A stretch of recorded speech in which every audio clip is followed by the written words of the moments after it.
مجھے نہیں پتا آپ برداشت کر پائیں گے نہیں برداشت کر پائیں گے. حسین اس ذات کو کہتے ہیں جس سے براہ راست خدا نے گفتگو کی. حسین اس ذات کو کہتے ہیں. کسی زخم کے بعد حسین نے یہ نہیں کہا پروردگارہ اب اور کتنا امتحان لے گا. حسین نے یہ کہا لے میرے مالک جتنا امتحان لینا ہو لے. تیرا حسین ہر امتحان میں کامیاب ہو.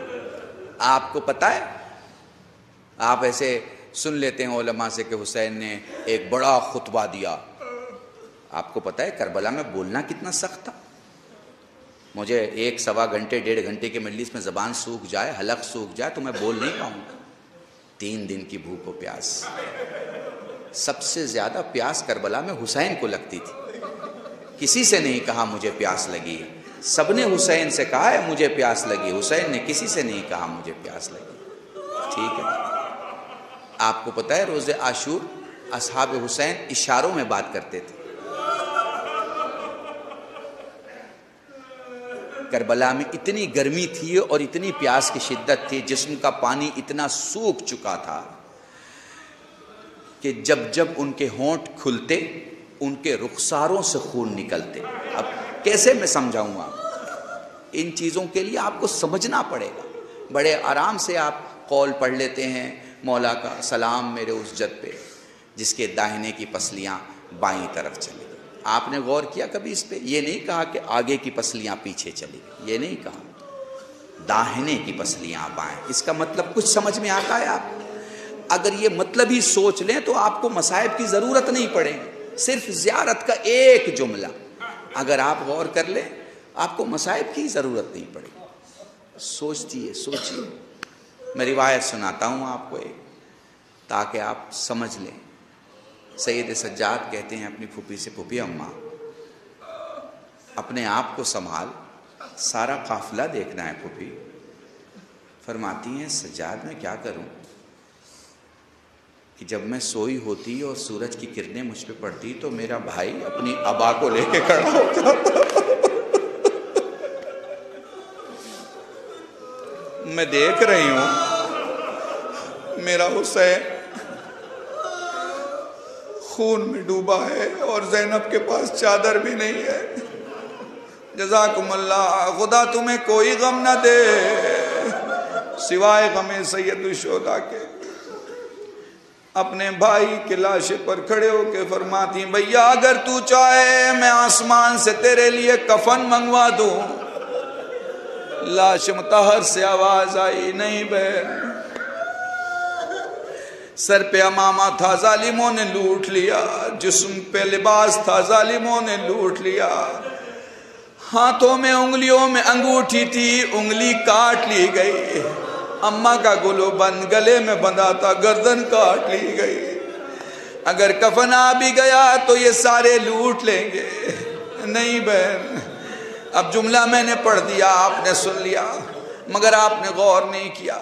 یہ انگلیوں سے انگوٹھیاں اس وقت نہیں اترتی جب انگلیاں سوج گئی ہوں. انگلیاں اس وقت سوجتی ہیں جب زخم ہاتھوں پہ بڑھ گیا ہو. اب جس ظالم نے بھی اس انگلی سے انگوٹھی نکالنے کی خاطر انگلی کاٹی تو چھری سے انگلیاں کبھی نہیں کٹا کرتی.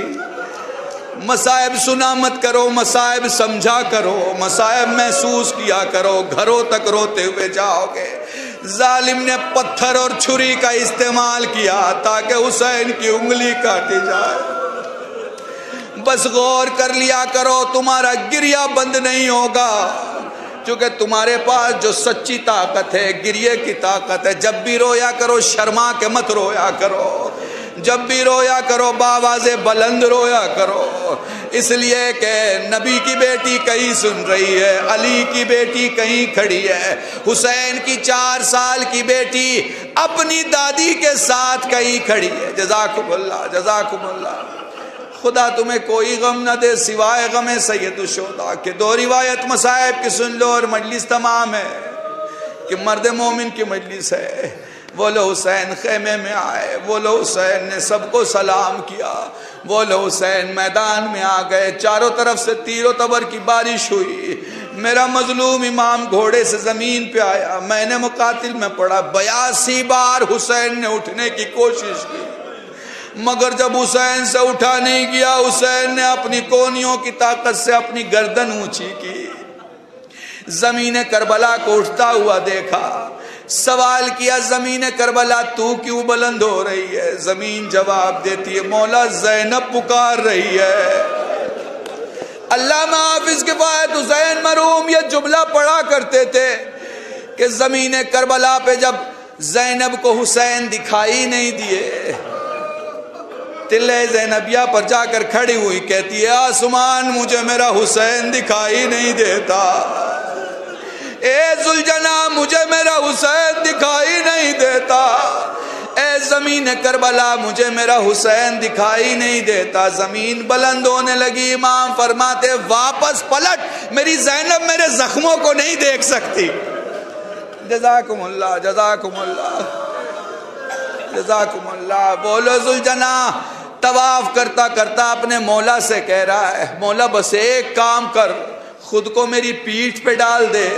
فرماتے ہیں کیا کرے گا؟ مولا تجھے کربلا سے لے جاؤں گا۔ کہاں لے جائے گا؟ تیرے نانا کے روزے پہ لے جاؤں گا، تیری ماں کی مرقد پہ لے جاؤں گا، تیرے بابا کے روزے پہ لے جاؤں گا۔ فرماتے ہیں ذوالجناح وہ دیکھ میرا نانا موجود ہے، وہ دیکھ میرا بابا موجود ہے، وہ دیکھ نشیب میں میری ماں موجود ہے، وہ دیکھ سارے کے سارے موجود ہے، بس ایک کام کر اپنی گردن کو میرے بازوؤں کے درمیان حمائل کر دے۔ اس نے گردن حسین کے بازوؤں کے درمیان رکھی۔ فرماتے ہیں ذرا مجھے اٹھا، اس نے دھیرے سے گردن اونچی کی، حسین خود بخود کھڑے ہونے لگے۔ ذرا اور بلند کر، اس نے اور گردن اٹھائی، ذرا اور گردن اٹھا، اس نے اور گردن اٹھائی۔ مولا کیا دیکھنا چاہتا ہے؟ ذوالجناح دیکھوں تو صحیح میرا علی اکبر کہاں سو رہا ہے، ہائے